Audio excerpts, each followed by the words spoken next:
சஷ்டி திதி 6 நாளாக இந்த கந்த சஷ்டி விரதமானது உலகெங்கிலும் உள்ள முருகன் ஆலயங்கள், இந்து ஆலயங்களிலே சிறப்பான முறையிலே ஒவ்வொரு வருடமும் நடைபெற்றுக் கொண்டிருக்கின்றது. அந்த வகையிலே இன்றைய தினம் 4ஆம் நாளாக இந்த ஸ்கந்த சஷ்டி விரதமானது அனுஷ்டிக்கப்பட்டுக் கொண்டிருக்கின்றது. 5ஆம் நாள். இன்று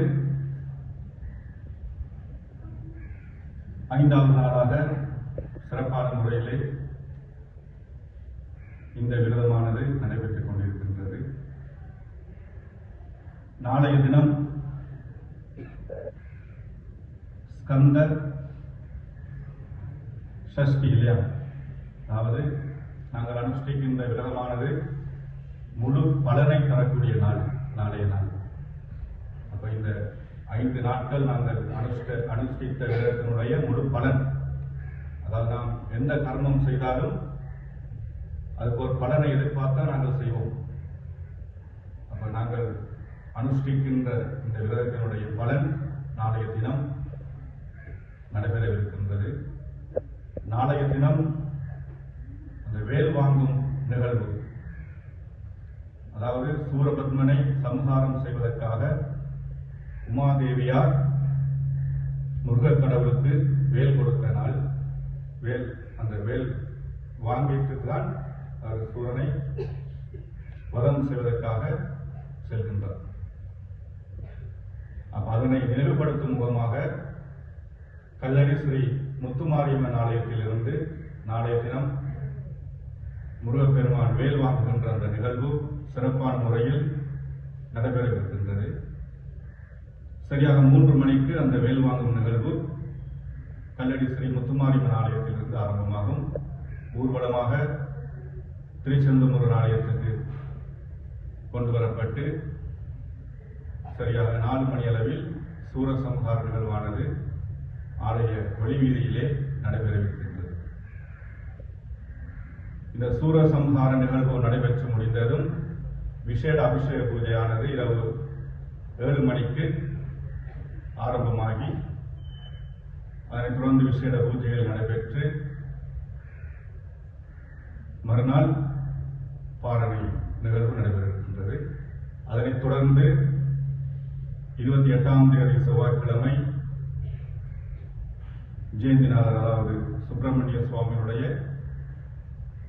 திருக்கல்யாண நிகழ்வும் எங்களுடைய ஆலயத்திலே மிகவும் சிறப்பான முறையிலே நடைபெறவிருக்கின்றது. நாளைய தினம்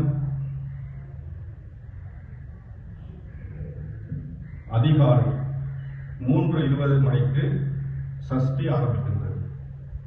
என்ன டைம்? 3:20. நாம் போடுவோம், இந்த போர்ட்லையும் போட்டிருக்கோம். சரியாக 3:20க்கு அதிகாலை. நல்ல நேரம், இது பிரம்ம முகூர்த்த நேரம். அப்போ நம்ம எந்த சங்கல்பங்களை செய்தாலும் அது திடமான சங்கல்பமாக இருந்தால் எங்களுடைய எல்லா காரியங்களும் கைகூடுகின்ற ஒரு தருணம் அது.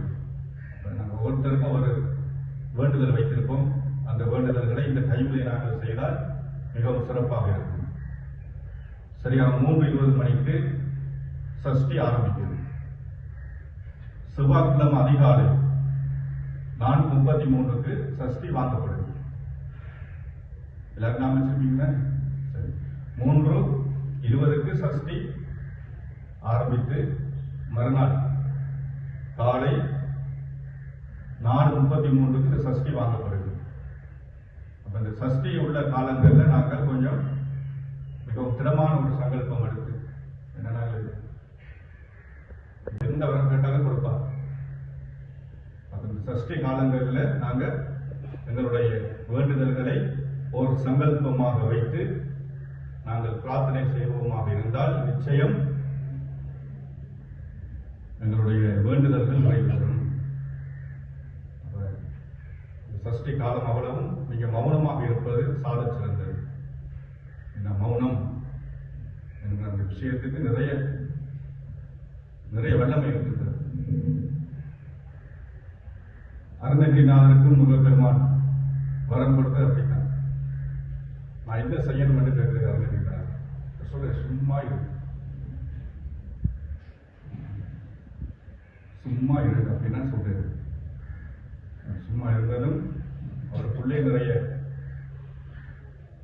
நிறைய விஷயங்கள் அவருக்குள்ளே ஆழமாக எல்லாம் வந்து கொண்டே இருந்துச்சா. இந்த திருப்புகளை பார்த்தீங்கன்னு சொன்னா எல்லாமே சமஸ்கிருத வார்த்தைகள்.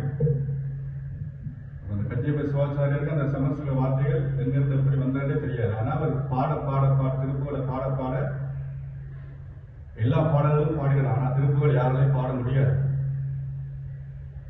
அவர் எங்கேயும் போய் கற்றதில்லை. ஆனால் முருகன் அவருடைய நாட்டிலே ஓம் என்ற அந்த உச்சரிப்பது அதுக்கு சும்மா என்ன சொல்லிட்டு போறேன்.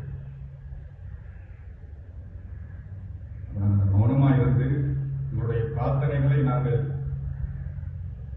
முருகப்பெருமானிடம் வேண்டுவோமானால் நிச்சயம் அதற்குரிய பலன் கிடைக்கும். நாங்கள் இந்த 5 நாட்கள் விரதம் இருந்து இந்த 6வது நாள் இந்த சஷ்டி திதியிலே நாங்கள் கேட்கின்ற வரத்தை பெற முடியும். நிறைய பதியங்கள் இருக்கு. சுப்பிரமணிய சுவாமியுடைய ஸ்கந்தஷ்டி கவசம், கந்தகுரு கவசம், கந்தர் அலங்காரம், குமாரஸ்தவம் எல்லாம் நாளை ஃபுல் டைம் இந்த உபவாசம் இருக்கு. நாங்கள் ஃபுல்லாவே இந்த பதியங்களை விடாம படிக்கிறாங்க. அந்த சோம்பரித்தனத்தை விட்டு எந்த சஷ்டி பூர்வ டைம் பிரம்மமுகூர்த்த நேரம். நாங்கள் எந்த நேரத்திலையும் அந்த சஷ்டி காலம் முடியும் வரைக்கும் சுப்பிரமணிய சுவாமியை மனதில் எடுத்துக்கொண்டு இந்த விரதத்தை நாங்கள் சரியான முறையில் அனுஷ்டித்தோம் என்றால் நிச்சயம் அதனுடைய பலன் கிடைக்கும்.